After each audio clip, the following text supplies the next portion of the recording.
This is the final game of King defending himself on f8. Our previous games were French, but this can also come from different openings. And I will now pick up one game from Queen's Gambit Accepted, played between Garry Kasparov and Jan Timman. They played match in 1998 in Prague, organized by Vessel Koch. And I was one of seconds of Timman together with Ulf Andersson. And let's see how it did go. d4, d5, Kasparov is white, Timman is black. Knight f3, knight f6, c4, d takes c4. So Queen's Gambit accepted. Kasparov is playing the most aggressive line, knight c3, a6, main line. I mean, of course, black can also decide to move now to Slav or to Vienna variation. But a6 is most principal for people who are Queen's Gambit accepted players. e4, b5, e5, knight d5, e4, e6, type of a modern version of this variation. Black does not mind to give his pawn back, but wants to complete the development. A b5, bishop b4, Queen c2, when I said does not mind the pawn back, but wants to complete the development, because now black cannot get the pawn back because rook is hanging, so we have equal number of pawns, but black is happy here because black is hoping that this square on d5 and the fact that white may be pushed e5 too early is going to compensate him for these problems. What is here somehow plan for white? Plan for white is to move queen to e4 and to g4, hitting a pawn on g7. Here Kasparov played move queen e4. Before him there was one rapid game between Kramnik and Ivanchuk, where Kramnik played move bishop e2, and after a b5, rook a8, knight a8, castles, wants to take pawn, queen d7. He played move queen e4, and after knight b6, queen g4, hitting pawn on g7. And black needed to decide how to protect it, and Ivanchuk calmly protected by playing move king f8. Kramnik failed to prove enough compensation because now black is a pawn up, and black went on to win this game. In Kasparov's case, Kasparov played move queen e4 immediately. Queen d5, point of the idea, queen d5, because, well, rook is not hanging, but you need to decide how to develop, and problem is that black does not want to hurry with the castle, because if you hurry with the castle, knight g5 will be terribly unpleasant move, because you don't want to play a move like g6, because you run a risk of getting mated. So queen d5, queen g4, a takes b5, rook a8, queen a8. This was all theory at the time. Bishop e2. It has been proven, this was also theory at the time, that queen g7 is not really dangerous because of move queen a1. Queen h8, king d7. King d1, bishop c3, bc3. Well, white is a full rook up, but queen is basically far and king is without defenders, and black has a draw by perpetual check. Queen a4 check, and now if you play move king e1, nothing changes, and if you play move on check king e2, you cannot really escape check, because if you play move bishop d2, you can only run in trouble with knight d5, with plenty of attack, and this queen is very far away. So actually on queen a4, the smartest thing for white is to play move queen e1, queen a1, queen d1, and to simply agree to a draw. This is the best thing to do. So it was all known in a theory. So bishop e2. Well, at the moment when the game was played, there was little known about this particular position, And of course, chess-based cloud engines did not exist. Regular computer engines did exist, but they were not that strong. It was different time than today. And honestly, I was a little bit worried when Jan was enthusiastic to play this position with black, because I told him, look, Jan, maybe you're picking up the wrong guy, because giving this position to Kasparov, who is master of initiative and master of preparation and had stronger computers and a better team, I thought was risky, to say the least. But okay, Jan wanted this, so he played it. And here we analyzed move rook g8, and he played move rook g8. I have to say that Anderson, who was also second, had a better faith in black abilities to defend this. Rook g8 is not only move. However, move knight d5 is having a tactical problem, because after queen g7, rook g8, castles, bishop c3, here knight g5 is a very big problem. And on bishop b4 comes move bishop h5. And black gets a tremendous attack. There was a beautiful game which Sakaev, Konstantin Sakaev, played with white pieces, which here continues as the following: king d7, knight h7, rook e8, bishop f7, rook e7. It almost looks like situation is not so bad, because king is going to escape and life would be beautiful. But here came a very nasty move, bishop takes e6. Keeping king to the open, king e6 runs into beautiful mating net after knight f8. And if move king to c6, the problem is after bishop d5, king d5, queen. Here is again how to win this, even though this king is centralized and a horrible. Well, white has here very nice move, queen g3. Threatening check and to win a queen. Rook f7, only way to prevent it. Knight f6, rook f6, ef6, and Konstantin Sakaev won this game in a few moves. The game was basically finished.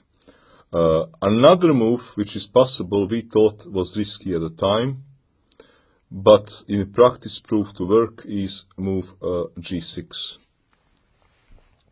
With the idea after castle to calmly castle, to take bishop c3, sorry, bc3, and now h6.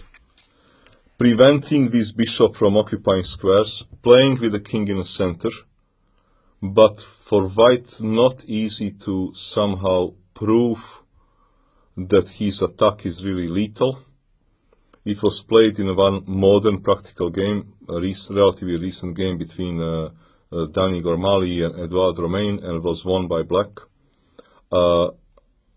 We did analyze move rook g8, and Jan played move rook g8. So he is depriving himself from castling. Queen is far away, and this king will more or less need to defend himself. It is not exactly the same like in French, though king will go to f8 at some stage, and there is definitely similarities. Kind of a defense with king on f8 in French did inspire Timman to come up with this kind of idea and insist on playing this with the French in this particular game. Let's see what happens. Castles. Knight will be terrible piece if it joins the attack, so unfortunately black needs to part with his bishop pair. Bishop c3, bc3. White has very strong space on the king side. He wants space and has a pair of bishops. Price is only one pawn. And as I said again, I was not very enthusiastic about black's chances here. But actually black has his resources. Knight c6. First of all, black would like to bring his king to the king side. Sorry, to e7 and then to f5. Bishop d1.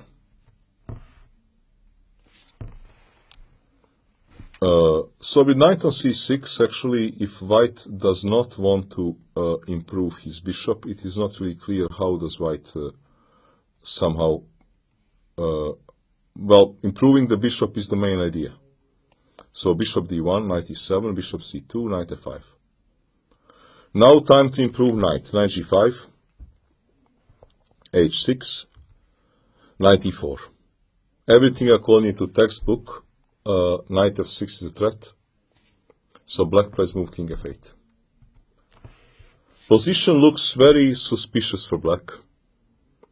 But problem of white is that it is not so easy to actually, in a convenient way, place this bishop to a3 because queen is standing well, and queen will often come to a2 or something like this. So position for black looks very suspicious, but to get it done is not easy. Far from it. Knight c5. Knight d5, queen f3. Black has to now be careful, because if white gets a move, white wants to, let's say, maybe play bishop f5. Okay, let me just make some move. Queen f3, let's make some random move, let's say. I'm not sure which one. Because white wants bishop f5, and after e5, bishop a3. And then you cannot really take, because queen takes d5. So black is removing this knight, so that this idea, so bishop f5 do not exist. Bishop h7, rook e8, bishop e4. Queen a2. Black queen is disrupting white from organizing himself. However, white has a domination, because black does not have really immediate threats, and this knight is dominating black bishop. h4, principal move. Black needs to somehow try to get out of the box, and black plays here move g6 in order to be able to play move king g7. Somewhere around here, Kasparov did not somehow continue the best way. Most probably unpleasant move for black here would have been move h5. Asking him what he wants to do. Because, well, g5 you cannot play, it's a huge blunder because of move bishop g6. G takes h5, well, always a risky move, let's say rook e1. Or even queen h5 immediately, and after taking bishop g5. Very strong attack. So probably king g7 is the best move, after which takes, queen g4. King f7, you cannot really give this pawn. Let's say rook e1. Pawn is taboo because of queen check. It is very unpleasant position for black. He cannot move rook because he's protecting pawn. He cannot move any of the pawns because he'll make weaknesses. Bishop cannot move. I'm not really fond of black's position. And you cannot actually, you are also not in a hurry to play move like c6 to protect this knight, so that this knight maybe can move, that you don't have bishop takes, and e6. Why? Because if you push c6, now square d6 might become weak. I think that this particular position is rather unpleasant for black. Kasparov did not push h5, he played move bishop e1. And actually soon black will manage to organize himself. Timman here played a couple of intelligent moves.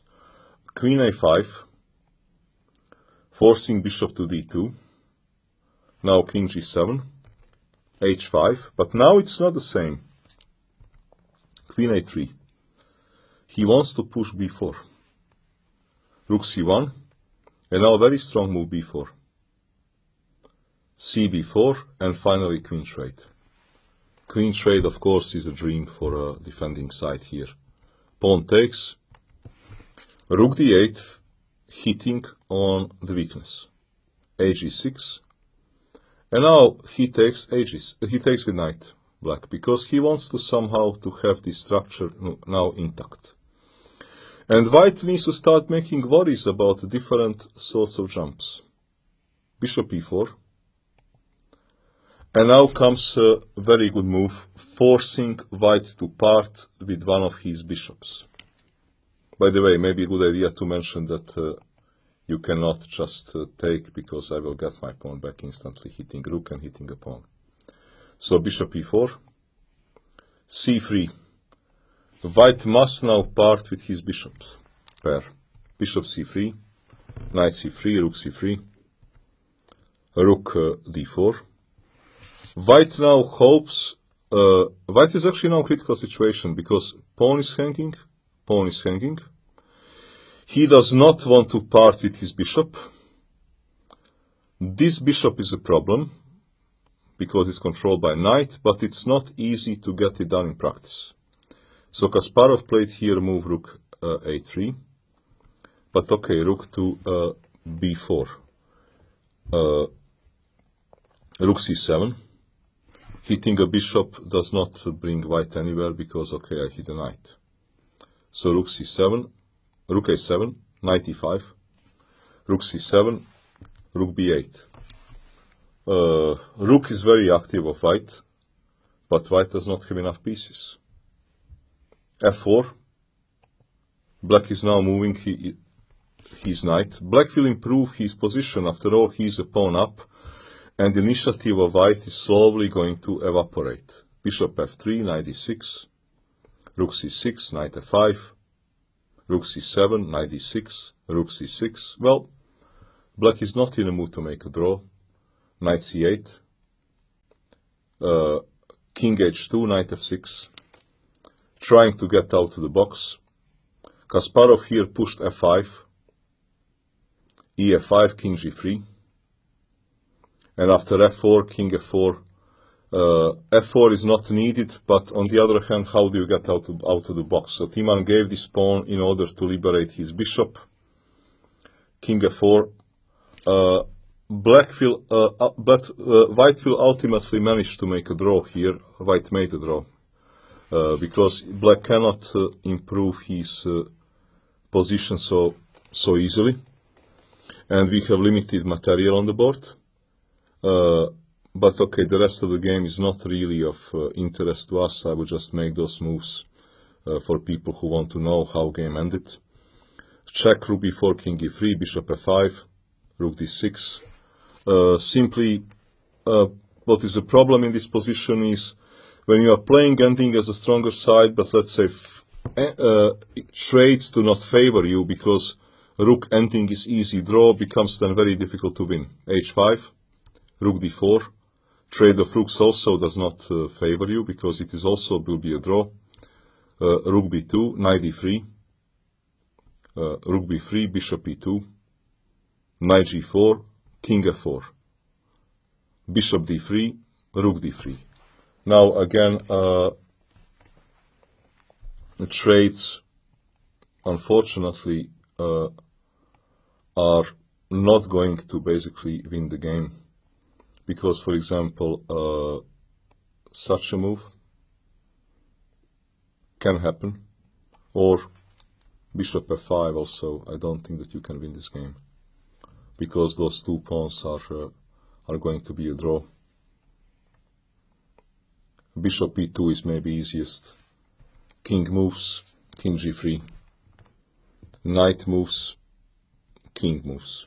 Knight e4, king h4. Knight f6. And now small problem is that you cannot actually improve the position. Let's say if I just make a pass move, this is one option. Second option is to simply attack the pawn. And if you protect it, I check you. And same story. So this is a draw. Timman played move rook b4, king g5, knight f2, rook f3. And now again you cannot check because I have a bishop here. Knight e4, king h5, f5, and rook f5.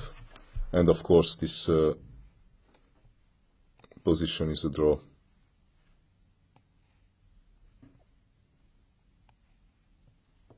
Or black can choose for such a position, which also is a draw. Timman was actually very correct in the game, gentleman-wise, and he did not really bother to play extra moves and test Kasparov abilities to defend such a kind of position, so they agreed to a draw. But so it was this strategy of king defending himself, which worked well, but probably at some critical situation here, white did not perhaps play on a most precise way, which was probably to push move h5 and to put black in a situation to take a difficult decision. It is, of course, for a viewer to judge for himself. Those were the strategies when king goes to f8 and protects himself. I would personally play this position much rather with white pieces, so with the side with the more space. But on the other hand, a lot of great players and with the success did protect king's side with the king on f8, and then took action on the queen side for its benefit. So it is up to viewer to judge, but I hope that this chapter did open some new horizons.